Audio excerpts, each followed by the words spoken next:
What's going on, Lakers Nation? Welcome back to Lakers News Fan Report, your #1 destination for all the latest updates, breaking news, and in-depth analysis on our beloved Los Angeles Lakers. I'm here today to talk about something that's been on my mind lately, something that I think deserves a serious conversation among all of us who bleed purple and gold. This is one of those discussions that's going to make you think, that's going to make you wonder about alternate realities, and that's going to have you questioning some decisions that were made not too long ago. Stay with me through this entire breakdown because by the end of this video, you're going to see our current roster construction in a completely different light. You know, there's this thing that happens in the NBA that keeps general managers up at night. It's not just about the moves you make. It's about the moves you almost made. It's about the players you passed on, the trades you didn't pull the trigger on, the opportunities that slipped through your fingers. And sometimes those near misses come back to haunt you in ways you never expected. Sometimes you watch a player you could have had absolutely explode into stardom somewhere else, and you can't help but think about what could have been. Let me take you back a couple of years. The Lakers were in a familiar position, trying to retool around LeBron James and Anthony Davis, looking for that perfect piece to complement our stars and push us back into championship contention. The Washington Wizards were in full rebuild mode, and they had some interesting young pieces that were available. The Lakers front office identified a forward from that Wizards roster who they believed could be that missing piece, someone who could provide versatility, scoring, and fit seamlessly into what we were trying to build. That player was Rui Hachimura, and I want to be crystal clear about something right from the start. Rui has been good for us. He's been solid. He's been professional. He's been everything we asked him to be when we brought him to Los Angeles. But here's where this story takes an interesting turn, and here's where we need to have an honest conversation about opportunity cost and what might have been. Because on that same Wizards roster, playing alongside Hachimura, was another young forward. A player who was showing flashes of potential.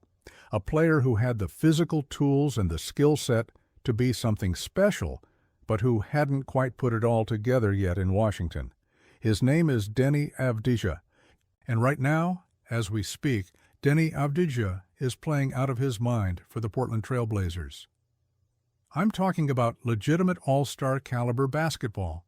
I'm talking about a breakout season that has people across the league taking notice. And that's what we need to talk about today, Lakers Nation, not to tear down Rui Hachimura, because again, he's been solid for us, but to examine what could have been if the Lakers had targeted Avdija instead, to look at the numbers, to analyze the impact, and to understand what this means for our franchise moving forward.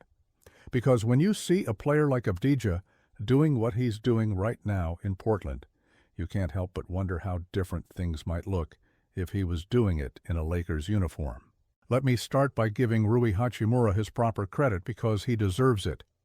Since joining the Lakers, Rui has been exactly what you want from a role player. He's been consistent, he's been reliable, and honestly, I think he's been a bit underrated by the wider basketball community. His three-point shooting has been genuinely impressive, and that's not something we should take for granted. In today's NBA, having a forward who can space the floor and knock down shots from beyond the arc is absolutely crucial. Rui has been a regular starter for us, which tells you everything you need to know about how much the coaching staff trusts him. Since his first season in LA, he's started every single playoff game. That's not a coincidence. That's not charity. That's earned through performance and reliability. Over the last 2 regular seasons, he's been an every-night starter, providing stability and consistency in our rotation. This season, Rui has appeared in 16 games for the Lakers, starting all of them, and playing a career-high 33.4 minutes per contest. Those are serious minutes, and they reflect his importance to what we're trying to do. His numbers have been solid across the board. He's averaging 14.9 points, 3.9 rebounds, and 1.1 assists per game. But here's where it gets really interesting. He's shooting a career-high 56.8% from the field. That's elite efficiency. And he's shooting a career-high 48.3% from three-point range on 3.8 attempts per game. Those are not just good numbers. Those are borderline elite numbers for a role player. When you're shooting nearly 50% from three on almost 4 attempts per game, you're doing something right. You're providing real value. You're making life easier for LeBron and AD by spacing the floor and making defenses respect you. Rui has earned his place in our rotation, and there's no question about that. But now let's talk about Deni Avdija, and this is where the conversation gets really interesting. Avdija is currently with the Portland Trail Blazers, and he's not just playing well. He's playing at an all-star level. He's having the kind of breakout season that changes how people view a player, that elevates him from promising young talent to legitimate star in this league. In 19 games for the Blazers this season, Avdija has been playing 33.9 minutes per contest, and like Rui, he's been a starter in every single game. But the production is on a completely different level. Avdija is averaging a career-high 25.5 points per game. Let me repeat that. 25.5 points per game. That makes him the 18th leading scorer in the entire NBA right now. He's not just having a good season, he's having a star-level season. He's also averaging 6.4 rebounds and a career-high 5.5 assists per game, while shooting 47.8% from the field and 38.9% from three-point range on 6.9 three-point attempts per contest. These are the numbers of a legitimate two-way player, someone who can score at multiple levels, facilitate for others, and impact the game in multiple ways. The volume is what really stands out to me. 6.9 three-point attempts per game compared to Rui's 3.8. Avdija is being asked to do more, to create more, to be more of a focal point in Portland's offense. And he's delivering in a major way. His assist numbers show that he's not just a scorer, he's a playmaker. 5.5 assists per game from a forward is significant. That's the kind of versatility that every team in the NBA is looking for. Now, I know what some of you are thinking. You're thinking, well, of course Avdija's numbers are better. He's the #1 option in Portland. He's getting way more opportunities than he would get playing next to LeBron and AD in Los Angeles.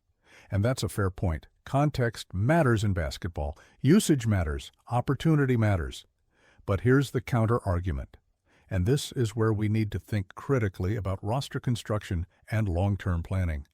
The Lakers are not going to have LeBron James forever. As much as we'd all love for him to play until he's 50, Father Time is undefeated. We're building for a future where Anthony Davis is the undisputed #1 option, and we need star-level talent around him to compete for championships. Austin Reeves has emerged as a legitimate secondary playmaker and scorer. But imagine if we had Deni Avdija in that mix. Imagine having a forward who can give you 25 points, facilitate the offense, and provide versatility on both ends of the floor. That's not just a role player. That's a cornerstone piece. That's someone you can build around for the next decade. And this is where the opportunity cost conversation becomes so important. Rui Hachimura is 26 years old. He's in his prime right now, and he's giving us exactly what he's capable of giving us. Deni Avdija is 23 years old. He's still ascending. He's still getting better. His ceiling is significantly higher than where he is right now, and he's already playing at an all-star level. When you're making trades and building a roster, you have to think about not just the immediate impact, but the long-term implications. You have to think about who these players will be in 3 years, in 5 years, in 7 years. And when you look at it through that lens, the Avdija conversation becomes even more compelling. He could have been the perfect player to pair alongside Austin Reeves as the cornerstones of the post-LeBron era in Los Angeles. I want to emphasize again that this is not about bashing Rui Hachimura. He's been a professional. He's been productive. He's been a good teammate. The Lakers probably have no major complaints about adding him to the roster. He's filled a need, he's been reliable, and he's contributed to our success. But when you're a championship-caliber organization, when you're the Los Angeles Lakers with all the history and expectations that come with that, you can't just be satisfied with good. You have to always be thinking about great. You have to always be thinking about how you can maximize every opportunity. And this is where there should be at least a little bit of regret, at least a small amount of second-guessing about not targeting Avdija instead of Hachimura when both were available in Washington. Because right now, watching Avdija put up all-star numbers in Portland, it's impossible not to think about what could have been. It's impossible not to imagine him in a Lakers uniform, playing alongside AD and Austin, forming a dynamic trio that could compete for championships for years to come. The Blazers are reaping the benefits of Avdija's breakout season. They're building around him as a cornerstone piece. They're giving him the ball. They're empowering him to make plays, and he's responding by playing the best basketball of his life. And yes, some of that is about opportunity and usage, but you don't average 25 points per game in the NBA just because you're getting shots. You have to be able to make those shots. You have to be able to create offense. You have to be able to impact winning. And Avdija is doing all of that. His efficiency numbers are impressive too.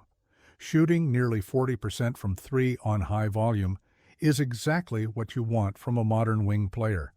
His ability to facilitate, to see the floor, to make the right pass, that's something that would have been incredibly valuable in our system. Imagine the pick-and-roll combinations with AD. Imagine the transition opportunities with LeBron. Imagine the two-man game with Austin Reeves. The possibilities would have been endless. And here's another thing to consider.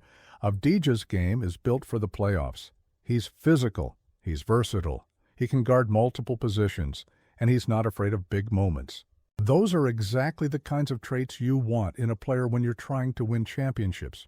Rui has those traits too, to be fair, but Avdija's overall skill set and his current trajectory suggest he could be that number 2 or number 3 option on a championship team. That's a different level of impact. The Lakers front office made a decision a couple of years ago. They evaluated the available options from Washington, and they chose Rui Hachimura. At the time, it probably made sense. Rui had shown more consistent production. He was a bit more proven. He fit a specific need. But in hindsight, with the benefit of seeing how both players have developed, it's fair to question whether that was the right call. It's fair to wonder if the Lakers missed an opportunity to land a future star. This is not about dwelling on the past or being negative. This is about learning from decisions, understanding opportunity cost, and thinking critically about how we build this roster moving forward. Because if there's a lesson to be learned from the Rui versus Deni situation, it's that sometimes you have to take a swing on upside. Sometimes you have to bet on potential rather than proven production. Sometimes the player who hasn't fully broken out yet is actually the better long-term investment. The Lakers are in a good position right now. We're competitive, we're fighting for playoff positioning, and we have a roster that can make noise in the postseason. But we're also in a transition period. We're trying to balance winning now with building for the future. And when you're in that position, you need to maximize every opportunity to acquire young ascending talent. Players like Deni Avdija don't grow on trees. When they become available, you have to seriously consider making a move. So, where does this leave us, Lakers Nation? Well, we have Rui Hachimura, and we should appreciate what he brings to the table. He's a solid starter, a reliable shooter, and a professional who shows up every night. But we also have to acknowledge that Deni Avdija is having the kind of season that suggests the Lakers may have missed out on a special player. We have to be honest about that. We have to learn from it. And we have to make sure that when the next opportunity comes around to acquire a young star, we don't make the same mistake. The front office deserves credit for being active, for trying to improve the roster, for not being complacent. But they also deserve scrutiny when moves don't pan out as well as they could have. That's part of being a fan of a championship organization. We hold our team to high standards because we expect greatness. And sometimes greatness means making the bold move, taking the risk on the player with higher upside, even if they haven't fully proven it yet. Looking ahead, the Lakers need to continue evaluating every opportunity to upgrade the roster. If there's a chance to acquire a young star, someone who can be part of the long-term core alongside AD and Austin, they need to be aggressive. They need to be willing to take calculated risks. Because in the NBA, the teams that win championships are the ones that maximize their opportunities, that don't settle for good when great is available. Deni Avdija is thriving in Portland, and I'm genuinely happy for him. He's a talented player who's worked hard and earned his success. But I can't help but think about what it would look like if he was doing this in a Lakers uniform. I can't help but imagine the possibilities, the combinations, the potential. And I think that's a conversation worth having among all of us who care deeply about this franchise. Now I want to hear from you, Lakers Nation. What do you think about this situation? Do you wish the Lakers had traded for Deni Avdija instead of Rui Hachimura? Are you happy with what Rui has provided, or do you think we missed an opportunity? How do you evaluate trades when you have the benefit of hindsight? Drop your thoughts in the comments below. I read every single comment, and I love hearing different perspectives from this passionate fan base. If you enjoyed this deep dive analysis, if you appreciate the honest conversation about our roster construction, make sure you hit that like button. Subscribe to Lakers News Fan Report if you haven't already, and turn on those notifications so you never miss an update. We're bringing you the latest news, the most in-depth analysis, and everything you need to stay connected with your Los Angeles Lakers. Thanks for watching Lakers Nation. Until next time, let's go. Lakers!